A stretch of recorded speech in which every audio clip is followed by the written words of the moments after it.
पहली होती है बी लिम्फोसाइट या बी सेल। ये क्या प्रोड्यूस करती है? एन आर्मी ऑफ प्रोटीन, जिसे कहा जाता है एंटीबायोटिक्स। ये एंटीबायोटिक मॉलिक्यूल है, आपको आगे पढ़ाएंगे। In the blood in response to the pathogen. दूसरी क्या होती है? टी लिम्फोसाइट है, इसको बोलते हैं T helper cell that help B cell to produce antibodies. Okay, two types of acquired immunity responses developed in the body. The first is AMI. What is AMI? It is antibody mediated immunity. इसमें antibody mediate करेगी, बिचौलिया बनेगी, आगे बीच में आ जाएगी हमारे और pathogen के, ठीक है। ह्यूमोरल इम्यूनिटी भी कहते हैं इसको, यानी कि it is mediated by the antibodies in the blood and lymph, इसको बोलते हैं ह्यूमर। अंडरस्टैंड? दूसरा क्या है? It is cell mediated immunity, इसको बोलते हैं CMI। इसमें गोली बंदूक हथियार असलहा काम कर रहा है, ह्यूमोरल। ओके, और इसमें जब नहीं काम चल पाए तो सेल खुद आगे लड़ने के लिए, जैसे आपके पास क्या करें, आर्मी वाले लखीमपुर में अटैक हो जाए नेपाल से, तो ये BSF वाले क्या करेंगे? आपको गोला मारो, असला दे देंगे, भाई लड़ो, जाके जाओ। इमेच्योरली आप लड़ लेंगे, हारा देंगे नेपाल को। लेकिन अगर चाइना अटैक कर देगा तो फिर क्या होगा? फिर आर्मी वाले कहेंगे ऐसा है, अब तो नहीं संभाल पाएंगे सुजल भैया, अब हम खुद चलते हैं, निपटते हैं चल के। तब पूरी आर्मी आएगी, निपटा डालेगी। तो ये क्या है? It is mediated by the T lymphocytes and responds to the graft rejections in the organ transplantation because of the ability to differentiate between self and non self। ठीक है, ये क्या करती है? ये ग्राफ्ट रिजेक्शन में भी बहुत ज़्यादा रिस्पॉन्सिबल होती है। जैसे किसी को किडनी लगाई गई या लीवर ट्रांसप्लांट किया गया, तो उसकी खुद की बॉडी उसके खुद के लीवर को क्या समझती है कि पैथोजन आ गया, मारो साले को, बाहरी आउटसोर्स करके आया ये, मारो साले को, वो जान नहीं पाती है, ठीक है, because its ability to differentiate between self and non self. Tissue matching, blood group matching and this essential before any graft transplantation. Even after this patients are given immune suppressants all their lives. तो immune suppressants दिए जाते हैं। Immune suppressant का एक example मैंने आपको learn कराया था कल परसों शायद। What are the immune suppressants? ये देखिए कहाँ गया वो टॉपिक। इम्यून सप्रेसेंट्स का टॉपिक था, एक केमिकल था, अभी बता रहा हूँ, एक सेकेंड,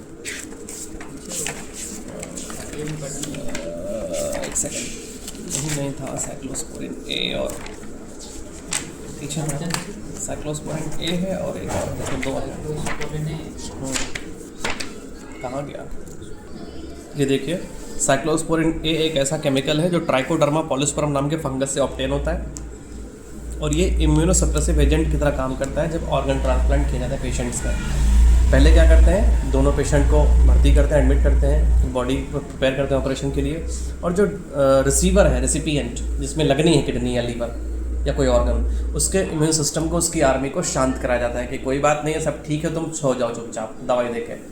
अगर दवाई नहीं देंगे तो लगाते लगाते रिजेक्शन हो जाएगा ऑपरेशन के टाइम ही। फिर क्या करते हैं? वो सो जाता है, फिर धीमे धीमे उसको जगाते हैं और फिर सुला के ही रखते हैं। तो खतरा क्या होगा कि उस लीवर को तो एक्सेप्ट कर लेगी बॉडी, अगेंस्ट एंटीबॉडी नहीं बनाएगी, दूसरे होने वाले इन्फेक्शन के खिलाफ भी वो सोती रहेगी। तो कितना खतरा है सोचो, जब आप कोई लीवर ट्रांसप्लांट करा रहे हैं तो उसको लाइफ टाइम इम्यूनोसप्रेसेंट दी जाती है और वो ससेप्टेबल रहता है हमेशा इन्फेक्शंस के लिए। Okay okay, now will switch to the next page and learn about acquired immunity. ये अक्वायर्ड इम्यूनिटी क्या होती है? अक्वायर्ड का मतलब कमाना, अर्न करना। स्टार्ट है। Acquired immunity, it is not the present from the birth and develops during the individuals life time. ठीक है, इट इज पैथोजन स्पेसिफिक। बोले तो ये उतना ही चलाएगी, उतना ही पीटेगी जितना ज़रूरत है। मान लो इन्नेट इम्यूनिटी थी, वो क्या करेगी? उसके पास अग्नि 5 मिसाइल है या ब्रह्मोस है, वो क्या करेगी? ब्रह्मोस रखी है, वो सब पे चला देगी। पाकिस्तान आएगा, उसको ब्रह्मोस से मारेगी, चाइना आएगा, उसको ब्रह्मोस से मारेगी, नेपाल के से 2-4 आगे कहीं दाग उठा के उनको भी ब्रह्मोस मार देगी, श्रीलंका के आ जाएंगे उनको भी ब्रह्मोस मार देगी। वही तो मतलब ये पैथोजन स्पेसिफिक नहीं है, वो सबको एक तरीके से ट्रीट करती है। लेकिन ये वाली क्या है? अगर देखेगा कि हाँ चाइना आ रहा है तो ब्रह्मोस खींच के मारेगी, अग्नि 5 भी मार देगी खींच के, तान के। अगर देखेंगे कि हाँ बांग्लादेश वाले 2-4 टटपुंजी आ रहे हैं दुश्मन, तो उनको क्या करेगी? एक ऐसे तले दे दो, तड़ खिता के अरे करो यार, कहाँ ब्रह्मोस चलाओगे, इतनी महंगी मिसाइल है। ओके, तो इसी तरीके से पाकिस्तान आएगा तो ब्रह्मोस मारेगी, ठीक है, तो अग्नि 5 नहीं चलाएगी, अग्नि 5 बहुत महंगी मिसाइल है। तो जितना ज़्यादा स्ट्रॉन्ग पैथोजन उतना ही इंटेंस एक्शन किसका? इस अक्वायर्ड इम्यूनिटी का। और जितना कमज़ोर पैथोजन उतना ही एक वीक, या कह लो वीक नहीं कहेंगे, हाँ इतना ही अप्रोप्रिएट एक्शंस उसके खिलाफ। तो ऐसा कहते हैं, कहावत है अपने इंडिया में कि जहाँ पर सुई से काम चल रहा है वहाँ पर बांस क्यों डालना या वहाँ पर तलवार क्यों चलाना। जहाँ पर सुई से काम चल रहा है, सुई से ही पैथोजन मर रहा है, उसकी जगह पे तलवार क्यों चलाए हम, क्यों फालतू में एफर्ट्स अपने खराब करें। तो ये क्या है, ये हम एक्वायर्ड इम्यूनिटी में समझ सकते हैं इस चीज़ को। So it has ability to distinguish diverse types of foreign moleculars antigens और स्पेसिफिसिटी। इसमें हम ये पहचान लेती है कि कौन सा फॉरेन मॉलिक्यूल आया है, ये जो वायरस आया है ये एड्स वाला आया है, या ये पोलियो वाला आया है, या ये कॉमन कोल्ड वाला आया है, ये हर बार पहचान लेती है, आइडेंटिफाई कर लेती है और उसके अगेंस्ट एंटीबॉडी बनाना सीख लेती है। सर कोई ऐसा वायरस आया जो हमारी बॉडी में पहले आया ना हो कभी, क्या तुरंत बना तो उसके अगेंस्ट क्या करेगी, लड़ेगी, लर्न करेगी उसको, उसके पैटर्न को समझेगी, एनालिसिस करेगी कैसा तलवार मार रहा है, कैसे मिसाइल चला रहा है, इसकी मिसाइल कितने पावर की है, कितनी रेंज की फायर कर रहा है हमारे ऊपर, ये AK-47 है कि AK-56 इसके पास है, वो लर्न कर लेगी। और लर्न करने के बाद क्या होगा, ये चुपचाप जाएगी और हमारे गर्दन के पास यहाँ पे थाइमस ग्लैंड होती है, उसमें सेव हो जाएगी। हाँ, इन्फॉर्मेशन सेव हो जाएगी इस WBC, ये मेमोराइज WBC जाएगी और चुपचाप पड़ी रहेगी, लाइफ टाइम पड़ी रहेगी। और दोबारा जब उसी टाइप का पैथोजन घुसेगा, मान लीजिए चिकन पॉक्स का केस लेते हैं, तो चिकन पॉक्स के पहले इन्फेक्शन में बॉडी झेल जाती है, पूरा वीक हो जाती है, पूरे शरीर में दाने निकलते हैं, खूब लड़ती है 4-5 दिन 7 दिन 10 दिन तक साइकिल चलता है इसका, और फिर वो धीमे धीमे बॉडी जीत जाती है और चिकन पॉक्स हार जाता है। फिर नेक्स्ट टाइम जब चिकन पॉक्स आता है तो यहाँ पहले से मेमोराइज वो पड़ी रहती है, लड़ी है ना, उसको सब याद है, पूरा पैतरेबाजी सब पता है कि तुमको कैसे हराना है। वही मेमोराइज WBC निकलती है, बाइनरी फिजन करती है, पूरी मल्टीप्लाई करके खूब सारे, और फिर उसको चिकन पॉक्स के वायरस को किल कर देती है। इसीलिए दोबारा बॉडी में ज़िंदगी में चिकन पॉक्स नहीं होता, केवल एक बार होता है। ठीक है, हाँ, अगर म्यूटेट हो जाए वायरस तो अलग बात है, लेकिन ज़्यादातर एक ही बार होता है। आपको कभी हुआ है?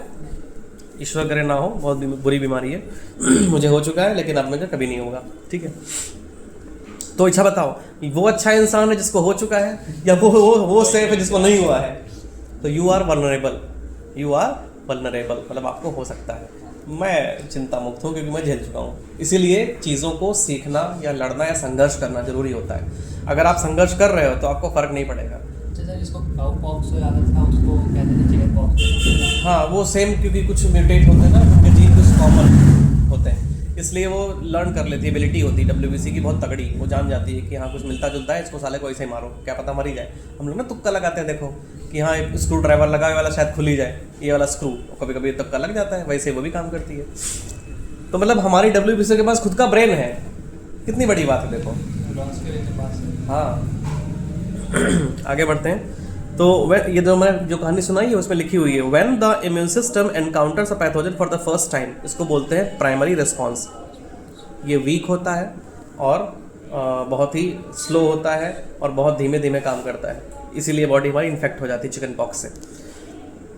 It produced which is low intensity, the memory of this encounter with the same pathogen is also formed, memory save हो गई। On subsequent encounter with the same pathogen, जैसे ही दोबारा चिकन पॉक्स का मेरे बॉडी में घुसेगा, मेरे बॉडी में, तो क्या होगा, मेरे बॉडी के जो सेव हैं WBC वो निकलेंगे बाहर, पटक के उसको मारेंगे, खींच के लिथाल के मारेंगे, गिरा के मारेंगे। तो इसको बोलते हैं सेकेंडरी या एनामनेस्टिक रिस्पॉन्स। बहुत खतरनाक होता है, इतना खतरनाक होता है कि बुखार आ जाता है। मतलब अगर मुझे इन्फेक्ट किया चिकन पॉक्स तो मुझे फीवर आ जाएगा, इतना तगड़ा युद्ध होगा पूरे बॉडी में मेरी, लेकिन मुझे चिकन पॉक्स नहीं होगा। तो आपने कभी ध्यान दिया होगा, व्हेन एनी चिल्ड्रन इम्यूनाइज्ड, जब उसको टीका लगता है उसको बुखार आता है, ध्यान दिया आपने?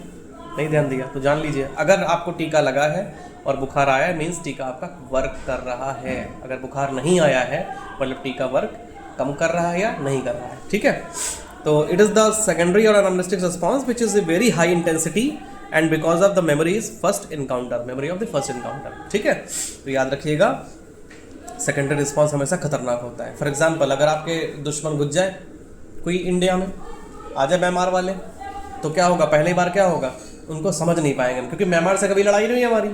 श्रीलंका वाले अटैक कर दे हमारे को तो समझ नहीं पाएंगे क्या हुआ। लेकिन एक बार आ गए, घुस गए, तो बेटा रुको, पाकिस्तान वाले कितने बार आए हैं, तुमको हमको पता है तुम कितना ऊँचे उड़ोगे, वहीं पटक के मारेंगे तुमको, उसी तरीके से गिरा के मारेंगे, पाकिस्तान निपट जाएगा। ठीक है, चाइना से कभी युद्ध नहीं हुआ है, अगर हुआ तो दिक्कत हो जाएगी, हम जानते हैं। तो उसलिए पहले क्या किया जाएगा, लर्न किया जाएगा। सेकंड टाइम में क्या होगा, बेटा तुम बचो अब हमसे, तुमको छोड़ेंगे नहीं। हाँ, हार गए थे हम लोग, लेकिन अब क्या है, हम लोग इम्यून हो गए हैं, सीख गए हैं। बिल्कुल सही आपने एग्जांपल दिया कि चाइना से पहली बार हुआ तो हम लोग हार गए, झेल गए, बिल्कुल चिकन पॉक्स के फर्स्ट अटैक की तरह। अब सेकेंडरी रिस्पॉन्स क्या होगा हमारा, एनामनेस्टिक होगा, लीथल। आओ बेटा काट के फेंक दे तुमको, ठीक है, 20 हमारे सोल्जर खत्म हुए थे, उनके 50-60 मर गए थे, हमारा काट पीट के सब फेंक दिया। हमारे सिख सरदार जो सिपाही ऐसे दाब ले गर्दन में, वैसे फेंक दे उनको, नालन गिरे जाके नदी में नीचे, ठीक है। और वो लोग कील से लगे हुए तार से बार्बिंग वायर लेके आए थे मारने के लिए, बुलेट्स चली नहीं थी, काट कूट के फेंक दिए इंडियंस ने। कुछ हमारे सिपाही भी खत्म हो गए थे उसमें, बहुत सारे, 20 लगभग 20-21, खैर उनको श्रद्धांजलि। तो इसमें क्या है, immune responses are produce by the 2 types of lymphocytes. Lymphocyte मतलब सेल्स, कौन से सेल्स? WBCs होती हैं और एक एंटी सेल्स। हाँ, तो एक होता है B सेल्स, दूसरा होता है T सेल्स। तो इसको समझने से पहले आपको समझना पड़ेगा कि हमारे जो WBCs हैं वो होती हैं 2 टाइप्स की। हाँ, 2 टाइप्स की होती हैं। एक होती है ग्रेनुलोसाइट और दूसरी होती है ए ग्रेनुलोसाइट। ये आपने 11th में पढ़ा होगा, ठीक है। कौन कौन सी? Granulocytes and agranulocyte. देखिए, WBCs are of 2 types. First type is granulocyte, second type is agranulocyte. जो ग्रेनुलोसाइट्स हैं वो 3 टाइप के होते हैं, बेसोफिल्स, न्यूट्रोफिल्स और इओसिनोफिल्स। ओके। और ए ग्रेनुलोसाइट 2 टाइप के होते हैं, बी सेल्स और टी सेल्स, या बी लिम्फोसाइट कहते हैं इनको और टी लिम्फोसाइट कहते हैं। तो जो बी सेल है इसको समझ लो कि क्या करती है, ये फायरिंग करती है, गोली चला रही है, और टी क्या करती है, इसकी हेल्प करती है। ये क्या करती है, कहती है ऐसा करो, मैं फायर कर रहा हूँ, गोलियाँ चला रहा हूँ, धनुष बाण चला रहा हूँ, और तुम क्या करो, लोड करो गोलियाँ मेरे लिए बंदूक में, बस बंदूक लोड करो मुझे दे दो, लोड करो मुझे दे दो। तो टी क्या कर रही है, टी हेल्प कर रही है और बी फायर कर रही है। ये बी लिम्फोसाइट क्या है, किलर सेल है, और ये हेल्पर सेल है, इसलिए इसको टी हेल्पर सेल कहते हैं। जो हमारे विमेन होती हैं, बुजुर्ग महिलाएं या महिलाएं, औरतें, लेडीज़, बच्चियाँ, इनमें टी हेल्पर सेल बहुत ज़्यादा होती हैं, इसीलिए औरतें बहुत लंबा लाइफ स्पान जीती हैं। आपने ध्यान दिया? औरतें होती हैं, झुर्रियाँ पड़ जाती हैं, स्किन में कमर टेढ़ी हो जाती है, लेकिन वो चलती रहती हैं। दादी अम्मा, हमारी नानी जी, नाना जी निपट जाते हैं, बाबा निपट जाते हैं, लेकिन जो लेडीज़ हैं वो जिंदा रहती हैं, because of they are having more T helper cells than males. ठीक है, समझ में आया? तो इन्फेक्शन से ज़्यादा फाइट करेंगी, लंबा जीवन जिएंगी। हमारे पास कम है, तुम्हारे पास कम है, तो फाइट मतलब ये हेल्प करती है ना लोड करने की। अब खाली बंदूक दग दग करेंगी, गोली देने वाला कोई है नहीं, तो जब चलाने वाला है मान लो और लोड करने वाला नहीं है या कम है, तो कैसे फायर करेगा? तो इन्फेक्शन ज़्यादा होंगे हमारे बॉडी में, परेशान होंगे हम। ठीक है, उतना ज़्यादा लाइफ हमारी एक्सपेक्टेंसी घटेगी। तो आगे बढ़ेंगे। इम्यून रिस्पॉन्स जो होते हैं 2 टाइप के सेल से होते हैं। हम लोग पढ़ेंगे इम्यूनिटी। इम्यूनिटी क्या होती है? बीमारी से लड़ने की पावर, जो हमारी बॉडी क्या करती है, लड़ती है, झगड़ती है और सीखती है, लर्न करती है। तो 2 तरीके से इम्यूनिटी होती है। एक तो हमारे पास पैदाइशी पावर जो हमको हमारी मदर देती हैं, और ये हमें बिना लड़े मिल जाती है बाय बर्थ। ठीक है, इसको कहते हैं कि भाई आपको पैदाइशी मिल गई। ठीक, ये दूसरी वाली क्या है, ये कमानी पड़ती है, अर्न करनी पड़ती है, जिसको अडैप्टिव इम्यूनिटी और एक्वायर्ड इम्यूनिटी। एक्वायर्ड से एक टॉपिक याद आ रहा होगा आपको, acquired immuno deficiency syndrome, AIDS. उसमें यही इम्यूनिटी खत्म हो जाती है, धीमे धीमे धीमे धीमे इंसान निपट जाता है। ठीक है, तो ये जो है ये भी फर्दर 2 टाइप्स की होती है, active immunity and passive immunity. ये हम आपको आगे पढ़ाएंगे। इननेट पे डिस्कस करते हैं या इनबॉर्न पे डिस्कस करते हैं। ये बाय बर्थ पैदा होते ही हमारे पास अवेलेबल हो जाती है मदर मिल्क के थ्रू। ठीक है, या कुछ स्किन और केमिकल्स और म्यूकस और टीयर्स और HCl के थ्रू। ठीक है, ये हमारे पेरेंट्स हमको दी जाती है। ये नॉन स्पेसिफिक है। नॉन स्पेसिफिक का मतलब, अगर इसने एक गन उठाई लड़ाई करने के लिए, भाला उठाया, तो चाहे जो सामने आ जाए उसको भाले से गिरा के मारेगी। है ठीक है, बिल्कुल 2.5 पसेरी तोल देगी, सबको एक जैसा निपटाएगी। ये कोई पैथोजन स्पेसिफिक नहीं है। चाहे फिर एड्स वायरस आ जाए उसको भी भाले मारेगी, और चाहे फिर पोलियो वायरस आ जाए उसको भी भाले मारेगी, चाहे कॉमन कोल्ड का एक सिंपल सा राइनो वायरस का ग्रुप का एक आ जाए, इन्फ्लुएंजा वायरस, उसको भी सेम डील करेगी। तो इसमें कोई स्पेसिफिसिटी नहीं है, ये बिल्कुल बराबर मारेगी सबको एक तरीके से। ठीक है, उठा के ठोक देगी। अच्छा, जो दूसरी वाली थी मैं बताऊँ आपको, पैसिव इम्यूनिटी या एक्वायर्ड इम्यूनिटी, इसमें क्या होता है, इसमें हर पैथोजन के लिए एक अलग डोज तैयार की जाती है। एड्स वायरस को एड्स वायरस की तरह मारेंगे, ठीक है, और पोलियो वायरस को पोलियो वायरस की तरह निपटेंगे, मम्स से मम की तरह निपटेंगे, और कॉमन कोल्ड अगर है हल्का फुल्का तो हल्का फुल्का ही मारेंगे, ज़्यादा ताकत नहीं लगाएंगे। ये सब में एक जैसा डील करती है। This is innate immunity, understand? तो इसमें समझने वाली बात यह है कि इसमें आपके 4 टॉपिक्स रहेंगे, ठीक है। एक्वायर्ड इम्यूनिटी में, सॉरी इनेट इम्यूनिटी में 4 टॉपिक्स रहेंगे। कौन कौन से 4 टॉपिक्स रहेंगे? अगर मैं आपको क्या करूं, अगर मैं एक स्क्वायर बना लूं, ठीक है, तो पहला टॉपिक इसमें क्या रहेगा? फिजिकल बैरियर, यानी कि हमारी जो स्किन है वो है फिजिकल बैरियर, ठीक। ये अलाउ नहीं करती है पैथोजेंस को पेनिट्रेट करने के लिए, ये एंटर नहीं करने देगी आपके बॉडी के अंदर फॉरेन एजेंट्स को, डस्ट को। हमारे बॉडी में स्किन होती है, म्यूकस मेम्ब्रेन्स होती हैं, नेजल कैपेसिटी, ओरल कैपेसिटी, और नेजल पैसेज होता है और ओरल पैसेज होता है, और साथ ही साथ जो वेजाइना या पेनिस होता है वहाँ पर भी म्यूकोसल एपिथेलियम होता है, एनस के पास म्यूकोसल एपिथेलियम होता है। ये सब क्या करते हैं, ये म्यूकस मेम्ब्रेन क्या करती है? बचा के रखती है, उनको एंटर करने नहीं देती है पैथोजेंस को या फॉरेन एजेंट्स को। फिर डाइजेस्टिव सिस्टम होता है, उसके अंदर रेस्पिरेटरी सिस्टम और यूरिनोजेनिटल सिस्टम में ये ट्रैप करता है माइक्रोब्स को, ताकि पैथोजन अंदर ना घुस जाएं। अंडरस्टैंड? फिर आगे बढ़ेंगे हम। दूसरा क्या है? Physiological barrier. दूसरा क्या है? Physiological barrier. फिजियोलॉजिकल बैरियर का मतलब होता है स्वेट, यानी कि आपका पसीना, आपके टीयर्स आंखों में निकलते हैं। जो एसिड है स्टमक में, कौन सा एसिड है? HCl, right. और सलाइवा आपके माउथ में होती है, उसमें भी लाइसोजाइम एंजाइम्स प्रेजेंट होते हैं, ठीक है।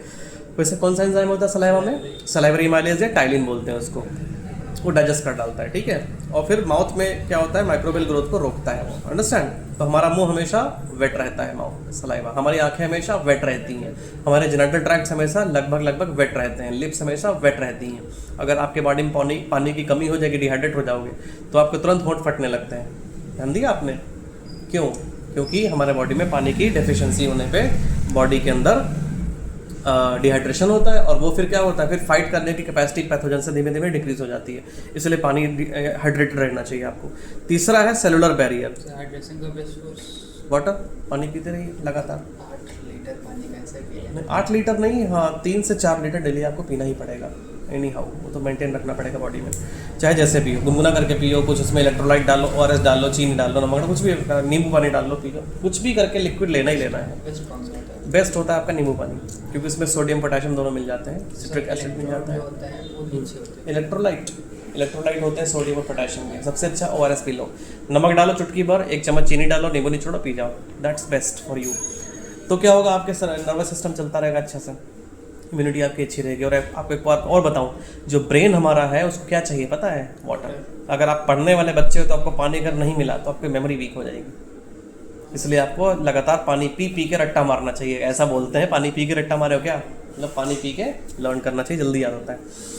तो हम लोग अंडर एस्टिमेट करते हैं वाटर की कैपेसिटी को, बट हमारा ब्रेन 90% पानी से बना हुआ है, बॉडी 75%, ब्रेन 90%, ठीक है। आगे बढ़ते हैं। सेलुलर बैरियर का मतलब होता है सेल्स आर इंटरफेयरिंग, सेल्स आ जाती हैं बीच में और बीच बचाव करके पैथोजन को मार भगाती हैं। सेल कौन सी स्पेशल सेल्स होती हैं? WBC। These are the white blood corpuscles.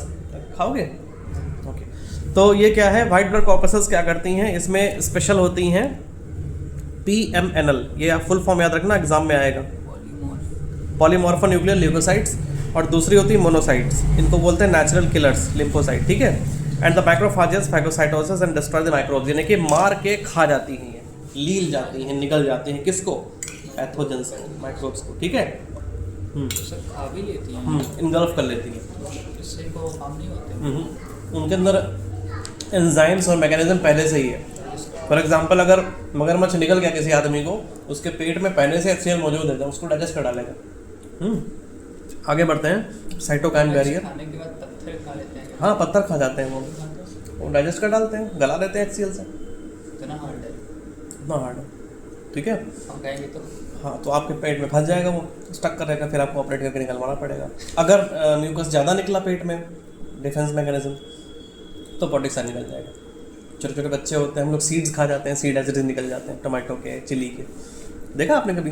Notice किया इस चीज़ को कि हमारे पॉटी में जो सीड्स होते हैं एज इट इज निकल जाते हैं, क्योंकि जो सीड कोट है उनका वो डाइजेस्ट नहीं होता, इतना हार्ड होता है सीड कोट, इसीलिए सीड्स को क्रश करके तब खाना चाहिए। एनीवेज, आगे बढ़ेंगे। दिस इज साइटोकाइन बैरियर, और ये इंपॉर्टेंट है आपके लिए। वो सर जो होती है साइटोकाइन बैरियर।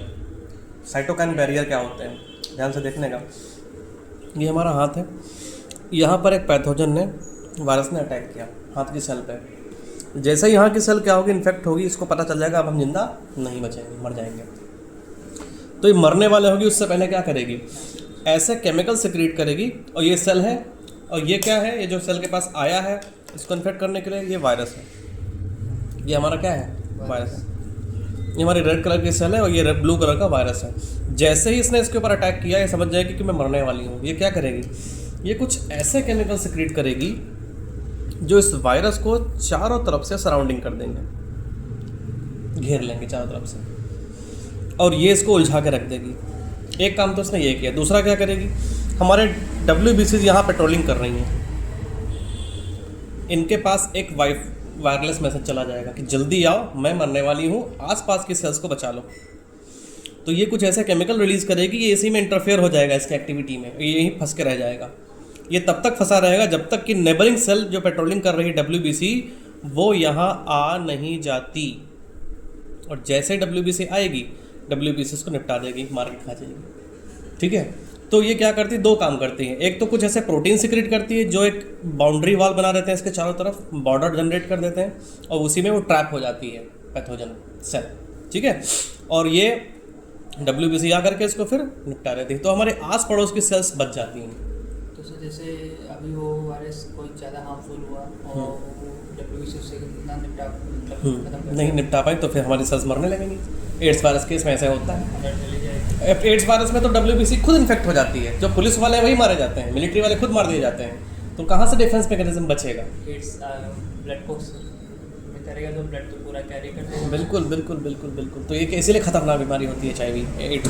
तो ये जो दूसरे बाकी डिसऑर्डर्स हैं, जैसे कि वायरस इन्फेक्टेड सेल जो है ये लाल वाली, इसने क्या रिलीज़ किया, इसने रिलीज़ किया इंटरफेरॉन। इसने क्या रिलीज़ किया, इंटरफेरॉन। मतलब अगर मैं डेफिनेशन बताऊं कि व्हाट इज द इंटरफेरॉन, तो interferons are the proteins, interferons are the proteins which are released by the virus infected cells. Interferons are the proteins which are released by the virus infected cells. They interfere the activities of the pathogens. They interfere the activities of pathogen. तब तक के लिए जब तक कि WBC वहाँ पे ना रिपोर्ट कर लेना पहुँच जाए। ठीक है, जितनी जल्दी WBC पहुँचेगी उतनी जल्दी एलिमिनेट हो जाएगा ये। तो अब आपको समझ में आया कि what is interferon. Interferons are called cytokine barriers. They are secreted by virus infected cells and protect the non-infected cells from the further viral infections. Okay, understand?